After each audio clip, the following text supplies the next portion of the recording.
జీవితాలు పనంగా పెట్టి బోర్డర్ లో కాపలా కాసే వరకున్నట్టు పౌరుషం ఇవాళ జనసేన పార్టీలో పనిచేసే కార్యకర్తలు ఉంది. ఎస్, ఎందుకు ఉంది అంటే మా నాయకుడి మీద పావలా మీద 10 పైసల ఇవాళ అవినీతి ఆరోపణలు లేవు. మా నాయకుడిగా ఆయన కుటుంబ నేపథ్యంగా తీసుకుంటే ఒకరి దగ్గర దోచుకుంటున్నటువంటి సందర్భం లేదు.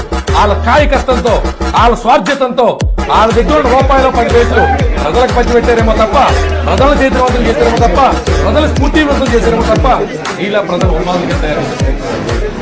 అట్లాంటి నాయకుడి కోసం పనిచేస్తున్నటువంటి మేము చాలా గర్వంగా ఉన్నాం.